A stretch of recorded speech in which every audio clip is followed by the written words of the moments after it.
multiply leaders to build generational wealth island-wide. We met in 2017, and I remember this was like right when I was starting my investing journey. I had bought no properties.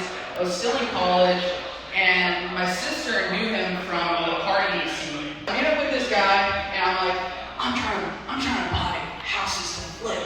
And I remember him just kind of like looking at me like, who does this chick think she is? She just like wants to go buy these houses. He was a first-time home buyer agent at the time. But without further ado, my friend Jeremy Mateo, who's stairs over there. Oh, he's gonna freestyle all up. Oh, thanks.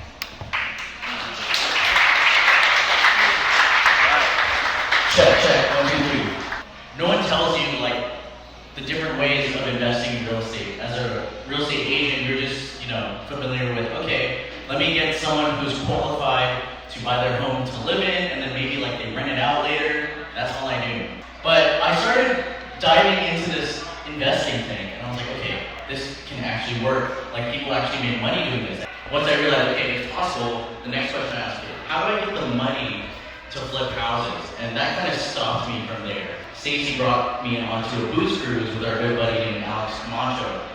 And he told me the best advice, the number one advice that he told me that made me start looking for houses to flip.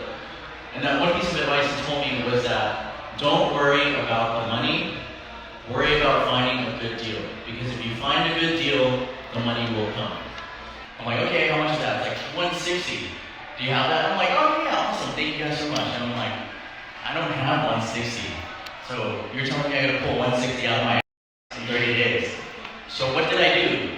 I canceled the deal and I never flipped it, and I just went home to watch YouTube videos. No, I didn't freaking do that. I went and thought, okay, how the f am I gonna get this money? I'm not gonna freaking cancel this deal because I don't have money. So this is where partnerships came in. So I was like, alright, guys, who the f has money?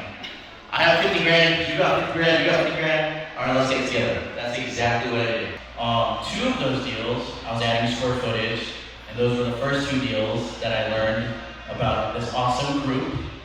They're just as awesome as the Avengers. They're called the DPP. I actually suck at the little things. I overlook a lot of things. A lot of the profit and success I had with my first 2 flips, when I thought about it, I was like, I think it was only thanks to the booming market. Right now we're kind of in a normal market. So you have to be really, really careful with crunching numbers, doing your deals, looking at Excel sheets, and being very conservative. You gotta be really detailed when choosing your material, making sure that all the designs of the home are good.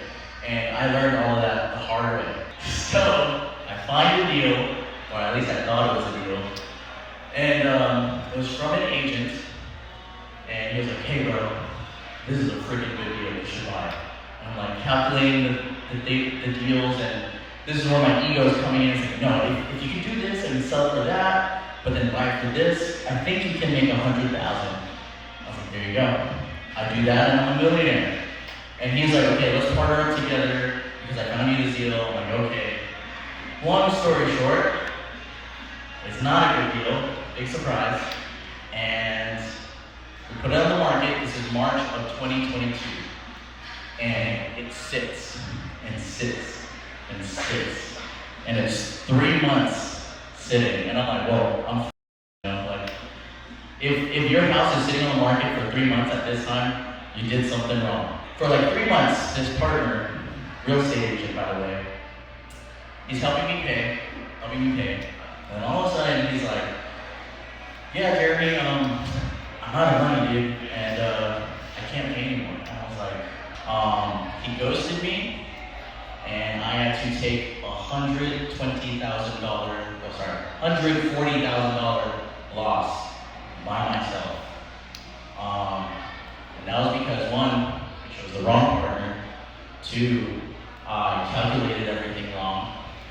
3, I overlooked so many things from in due diligence. Part of my life, I thought I was going to go bankrupt. I thought I had to sell my condo. I thought I had to live with my mom. And then, as I sat there in my room, crying and depressed as fuck, I was like, well, you know what? So what if I have to live with my mom? Like,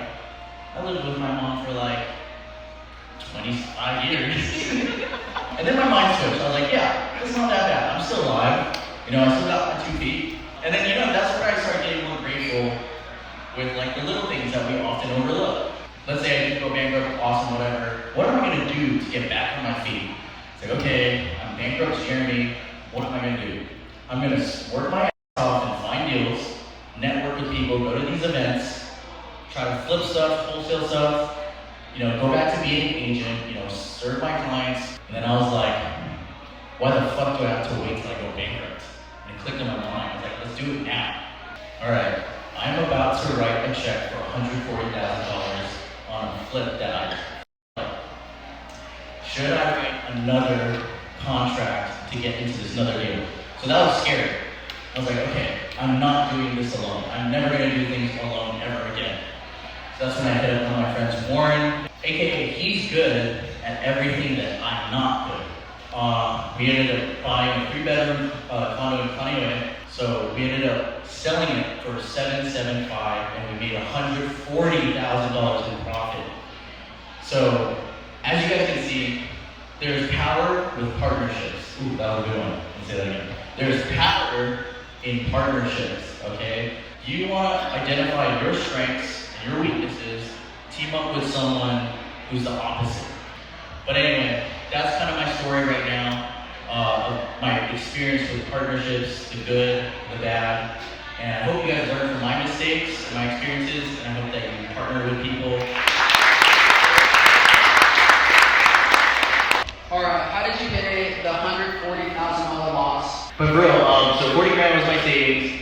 I owned my condo, and I did a HELOC on that condo, and I pulled out, I think, 65 grand. Cool. All right, now I have 100 grand. That would be 40 grand more. I think, oh yeah, I sold 2 houses. Thank God. I sold 2 houses, and the commission, that was about, I think, 30 to 40,000. And I was like, just in time. But again, remember, I was like, I don't have to wait till I go bankrupt. Why don't I take action now? So for those of you, if you're in a rough spot, think of everything you would do if you went to rock bottom, and think, hey, I don't have to wait till I hit rock bottom. I can do it now, today.